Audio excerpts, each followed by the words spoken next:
Hello दोस्तों, नमस्कार। आपका स्वागत है आपके अपने चैनल हिंदी हब ऑफिशियल में। तो आज इस वीडियो में हम दोस्तों हिंदी साहित्य इतिहास के 20 प्रश्नों की जो श्रृंखला चल रही थी, तो उसका है अगला भाग में लेकर के आया हूँ। तो इसमें आदिकाल से मैंने 20 प्रश्न दोस्तों उठाए हैं और भिन्न भिन्न परीक्षाओं में आए हैं, उनको भी दोस्तों लिखने का प्रयास किया है। तो 20 में से आपके कितने प्रश्न सही होते हैं वो आप दोस्तों बताना। 10-15 मिनट की सीरीज़ है, तो चलिए शुरू करते हैं। यदि आपने अभी तक हिंदी हब ऑफिशियल के टेलीग्राम ग्रुप को ज्वाइन नहीं किया है तो ज्वाइन कर लीजिए, डिस्क्रिप्शन में लिंक है। और यदि दोस्तों आपको ये सीरीज़ लेने के बाद लगता है कि हमें इस चैनल को सब्सक्राइब करना चाहिए तो दोस्तों कर लेना। पहला क्वेश्चन है इसका, पृथ्वीराज रासो को हिंदी का प्रथम महाकाव्य कहने वाले आलोचक हैं? हजारी प्रसाद द्विवेदी, नामवर सिंह, रामचंद्र शुक्ल और Ramvilas Sharma. KVS TGT exam में दोस्तों आया हुआ है। हालांकि मैं आपको जो भी प्रश्न लाता हूं वो किसी न किसी एग्ज़ाम में दोस्तों आया हुआ रहता है, और ये इसी में नहीं आया दोस्तों, यानी पता नहीं इन कितने एग्ज़ामों में ये आया है, घिस गया है आ करके। तो इसका उत्तर दोस्तों आसान सा है। इसका उत्तर हो जाएगा आपके रामचंद्र शुक्ल। जो रामचंद्र शुक्ल हैं वो पृथ्वीराज रासो को हिंदी का पहला महाकाव्य और चंद्रवरदाई को हिंदी का पहला महाकवि मानने वाले हैं।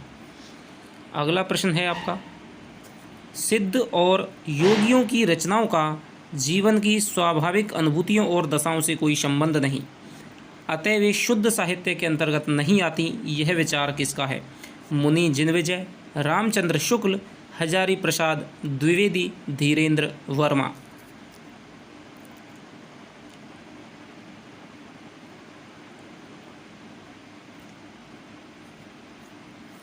तो ये प्रश्न दोस्तों कॉलेज लेक्चरर 2021 में आपका आ गया है, ठीक है, और पहले भी कई बार ये नेट में पूछा जा चुका है।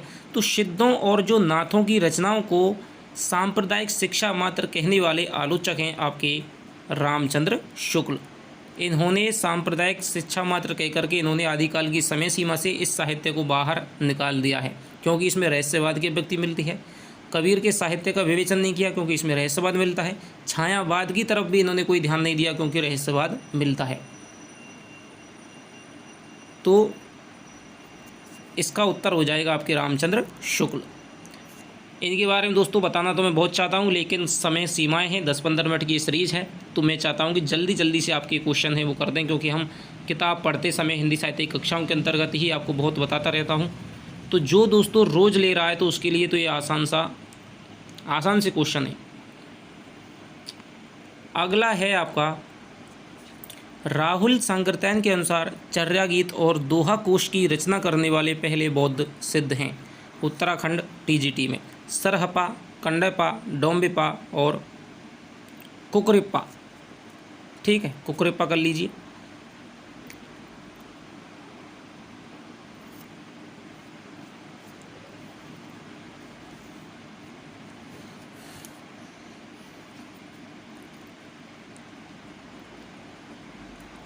तो इसका जो उत्तर हो जाएगा दोस्तों वो हो जाएगा आपके सरहपा। ठीक है, राहुल सांकृत्यायन ने सरपा, सरेपाद, राहुल भद्र, राहुल वज्र, वो वज्र हो जाएगा। ठीक है, 769 ईस्वी को हिंदी का पहला कवि माना है, और शब्द दोहा कोश और चर्या गीतों की रचना करने वाले पहले सिद्ध कवि हैं। देखिए दोस्तों, कोई टाइपिंग में यदि मिस्टेक हो जाए तो ऐसी कोई दिक्कत नहीं है, क्योंकि हमारा एक लड़का है वही सारी चीज़ें टाइप करता है, उसी को मैंने लगा रखा है, क्योंकि मुझे इतना समय नहीं मिल पाता है। अगला आपका प्रश्न है, सखी पिया को जो मैं ना देखूं तो कैसे काटूं अंधेरी रतियां? उपर्युक्त काव्य पंक्तियां किस कवि की हैं? विद्यापति की, नरपति नालह की, अमीर खुसरो की और भट्ट केदार की।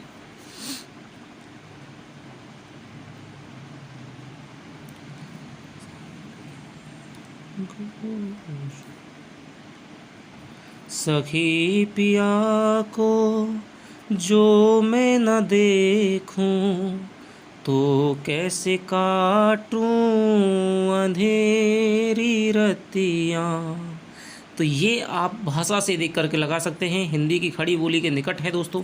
तो ये आपकी पंक्तियाँ हो जाएंगी अमीर खुसरो की, यूपी टीजीटी एग्जाम में आया हुआ है ये। अगला आपका प्रश्न है, निम्न में से कौन सा रासो काव्य नरपति नाले द्वारा रचित है? विशलदेव रासो, परमाल रासो, खुमान रासो, पृथ्वीराज रासो।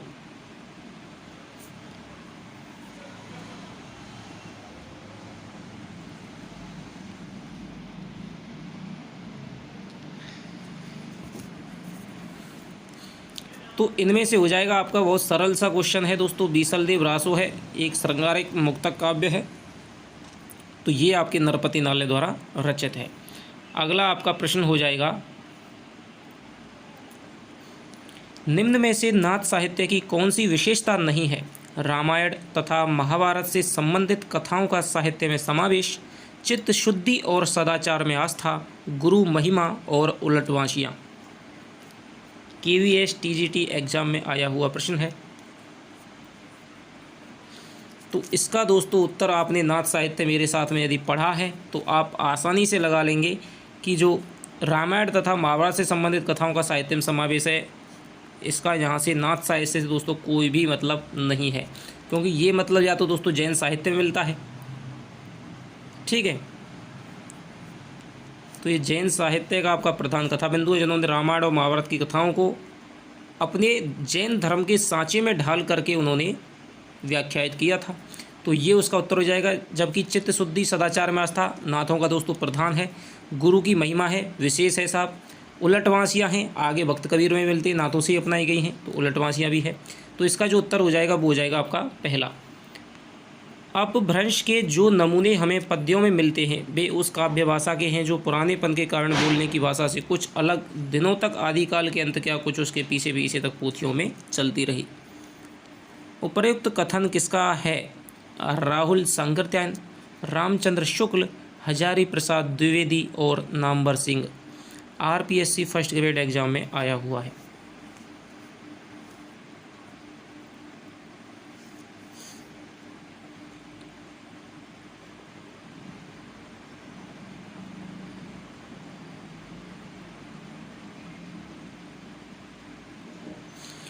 तो दोस्तों इसका उत्तर हो जाएगा आपके रामचंद्र शुक्ल, ठीक है। क्योंकि अपभ्रंश के जो नमूने हमें पद्यों में मिलते हैं, ये उत्तर अपभ्रंश को प्राकृताभास हिंदी के नाम से पुकारते हैं, ठीक है। तो ये कहते हैं कि अपभ्रंश के जो नमूने हमें पद्यों में मिलते हैं वे उस काव्य भाषा के हैं जो पुरानेपन के कारण बोलने की भाषा से कुछ अलग, बहुत दिनों तक, आदिकाल के अंत क्या उसके पीछे पीछे तक पोथियों में चलती रही थी। यानी कि अपभ्रंश के कुछ शब्द हैं वो हमें हिंदी की प्रारंभिक रचनाओं में मिलते हैं, तो वो वास्तविक रूप से अपभ्रंश नहीं है, बल्कि अपभ्रंश की उत्तरकालीन अवस्था है, जैसे प्राकृताभास हिंदी कह करके पुकारा है। अगला आपका प्रश्न है, आदिकाल की प्रधान प्रवृत्ति नहीं है इतिवृत्तात्मकता यानी कि बौद्धिकता, युद्ध वर्णन की सजीवता और वीर या श्रृंगार रस की प्रधानता, आश्रयदाताओं की प्रशंसा। तो आसानी से आप पहचान लेंगे इसका जो उत्तर है। तो हम देखते हैं दोस्तों कौन सी हो सकती है। इस पर जैसे ही प्रवृत्ति वाले क्वेश्चन आए तो आप एक एक टिक करके पढ़ करके देखना कि भाई ये भाई हो सकती है, ये नहीं हो सकती। तो पहले हो सकती कौन सी है? आश्रयदाताओं की प्रशंसा की गई थी, बिल्कुल की गई थी। वीर और श्रृंगार रस की रचनाएं, बिल्कुल की गई थी। युद्ध वर्णन में सजीवता मिलती है, कल्पना एवं इतिहास का समन्वय मिलता है, बिल्कुल मिलता है। लेकिन जो इतिवृत्तात्मकता है वो दोस्तों आपके द्विवेदी युग की प्रवृत्ति है, ठीक है। बौद्धिकता है वो आपकी प्रयोगवाद की प्रवृत्ति है, ठीक है। तो ये आपको याद रखना है। तो इसका जो उत्तर हो जाएगा वो हो जाएगा आपके इतिवृत्तात्मकता। अगला है आपका, पुस्तक जल्लहण हट दे चली गज्जन रबकाज, यह उक्ति किसकी है? कॉलेज लेक्चरर में आया हुआ क्वेश्चन है। स्वयंभू की, गोरखनाथ की, चंद्रवरदाई की, निम्न में से कोई नहीं।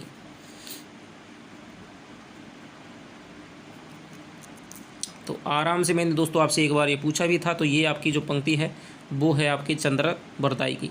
जब मोहम्मद गौरी है वो पृथ्वीराज चौहान को बंदी बना करके गजनी ले गया था, तब उसको बचाने, उसकी सहायता के लिए चंद्रवरदाई भी गजनी के लिए जा रहे थे। तो वो ग्रंथ लिख रहे थे पृथ्वीराज रासो।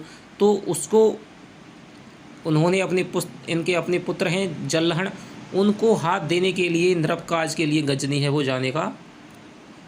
प्रस्थान का इसमें है वर्णन मिलता है।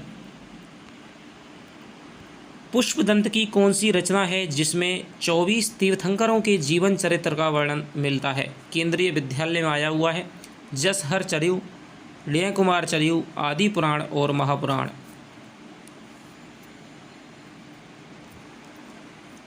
अच्छा क्वेश्चन है दोस्तों आपका। तो इसका जो उत्तर हो जाएगा वो हो जाएगा आपके लय कुमार चरिऊ, जिसे कि नाग कुमार चरित्र के नाम से भी जाना जाता है। और शिव सिंह सेंगर ने अपभ्रंश का भभूति इन्हें कह करके पुकारा है पुष्पदंत को। ठीक है। जबकि जो महापुराण है इसमें 63 महापुरुषों का मिलता है। इसे 63 गुणालंकार महापुराण भी कहते हैं। सहजयान संप्रदाय के प्रवर्तक थे गोरखनाथ, सरपा, सहजोबाई, इनमें से कोई नहीं। RPSC में आया वो क्वेश्चन है दोस्तों, कितना सरल इसके ऑप्शन बना करके दिए हैं, तो आसान सा है। आप इसमें ऑप्शन से ही देख लेंगे। सरपा है वो सहजयान के प्रवर्तक हैं। ठीक है। जो भी सिद्ध थे ये वज्रयान या जिसे सहजयान कहते हैं, तो उसका है वो प्रचार करते थे। वर्ण रत्नाकर के रचयिता माने जाते हैं। नेट एग्जाम में स्वयंभू, विद्यापति, जगन्नाथ दास, ज्योतिरीश्वर।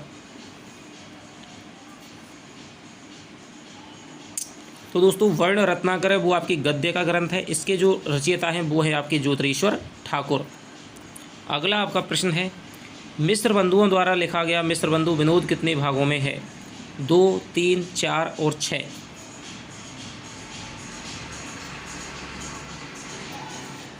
तो इसका जो दोस्तों उत्तर हो जाएगा वो हो जाएगा आपके 4 भागों में। ठीक है।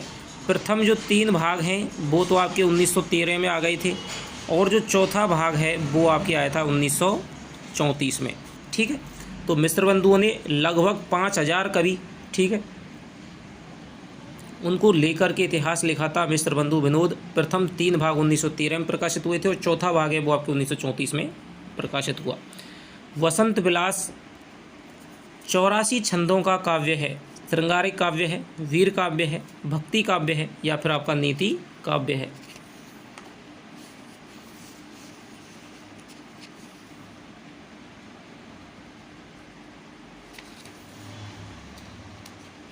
तो ये दोस्तों आपका जो बसंत विलास है वो आपका 84 छंदों में लिखा गया आपका श्रृंगारिक काव्य माना जाता है। ठीक है। तो ये आपका इसमें श्रृंगारिक काव्य माना जाता है, जो कि वियोग श्रृंगार प्रधान आपकी रचना है। अगला आपका हो जाएगा अमीर खुसरो कृत नुहू सिपेहर का विषय है भाषा, बोली, काव्य शास्त्र, शब्दकोश, प्रशस्ति पत्र।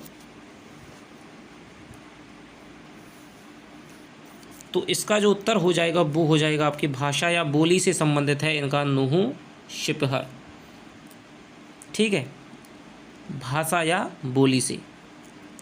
इसके अलावा इन्होंने रचना लिखी हालात ए कन्हैया, नजरान ए हिंद, खालिक, बारी, और आपके पहेलियाँ, मुकरियाँ, दो सखुने। ठीक है। अगला क्वेश्चन चलते हैं, आदिकालीन साहित्य का प्रमुख रस है। KBS TGT एग्जाम में आया हुआ है। शांत, वीर, करुण, हास्य। तो दोस्तों आप जानते ही हैं वीर गाथा काल कहा गया था। तो इसमें आपके आदिकालीन साहित्य का जो प्रमुख रस हो जाएगा वो हो जाएगा आपके वीर रस। यदि वीर नहीं हो तो उसके बाद में आपका श्रृंगार रस हो जाएगा। चंद्रवरदाई किसके दरबारी कवि थे? महाराणा हम्बीर, महाराणा बीसलदेव, महाराज बीसलदेव, महाराणा प्रताप और महाराज पृथ्वीराज चौहान।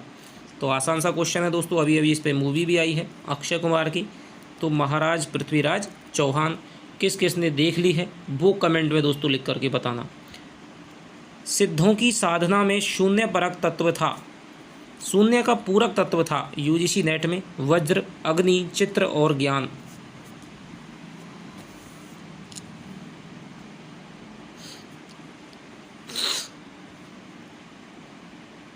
तो इसका जो उत्तर हो जाएगा दोस्तों, सिद्धों की जो साधना है वो शून्य थी। ठीक है। महामुद्रा जो महासुखवाद है उसकी जो साधना है वो करते थे सिद्ध। तो इसका जो पूरक तत्व था वो था आपके ज्ञान। ठीक है। जिसकी परिणति है वो ज्ञान में होनी चाहिए। तो इसका उत्तर हो जाएगा आपके ज्ञान। चारण साहित्य किस साहित्य का चारण साहित्य किस साहित्य का दूसरा नाम है? सिद्ध साहित्य का, नाथ साहित्य का, जैन साहित्य का और रासो साहित्य का।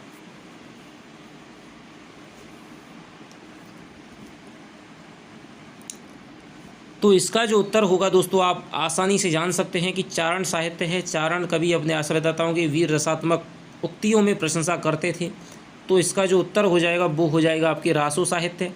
ठीक है, रासो साहित्य है वो आपके चारण एवं भाट कवियों का साहित्य माना जाता है। अगला आपका प्रश्न है, नाथ साहित्य का आरंभकर्ता किसे माना जाता है? नेमिनाथ को, मत्स्येंद्रनाथ को, गोरखनाथ को, आदिनाथ को।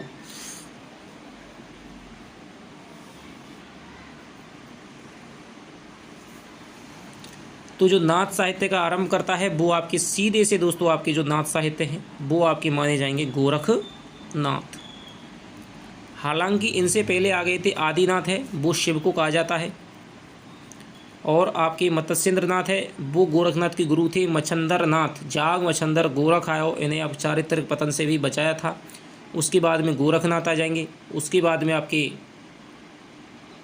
चौरंगीनाथ आ जाएंगे। फिर आपके चरपटनाथ आ जाएंगे, ज्वालेंद्रनाथ आ जाएंगे। ठीक है, गाहिड़ीनाथ आ जाएंगे, ज्वालेंद्रनाथ आ जाएंगे, भरतरीनाथ आ जाएंगे, गोपीचंद्रनाथ आ जाएंगे। तो ये रामकुमार वर्मा और हजारी प्रसाद द्विवेदी ने इन नाथों की संख्या आपके 9 मानी है, जिसमें पहले नाथ हैं आदिनाथ और गोरखनाथ है तीसरे स्थान पर, दूसरे स्थान पर है मच्छंदरनाथ। तो ये दोस्तों आपके 20 क्वेश्चन हो गए। आपके कितने सही हुए हैं तो आप कमेंट में लिख करके बताना। और कोई भी दोस्तों घबराने की, चिंता करने की कोई ज़रूरत नहीं है। यदि आप वास्तविकता में चाहते हैं कि हमारा उद्धार हो, 10 क्वेश्चन हो चाहे दोस्तों 20 क्वेश्चन 15 क्वेश्चन हो चाहे आपके 18 क्वेश्चन हो, सभी को दोस्तों एक सीमा तक ला करके मैं छोड़ूंगा। तो कितने क्वेश्चन सही हुए हैं तभी आपकी वास्तविक समस्या का पता चल पाएगा। आसान से क्वेश्चन थे। तो चलिए आपसे मिलता हूँ नेक्स्ट वीडियो में नए क्वेश्चनों के साथ। तब तक के लिए दोस्तों बाय बाय, जय हिंद, जय भारत।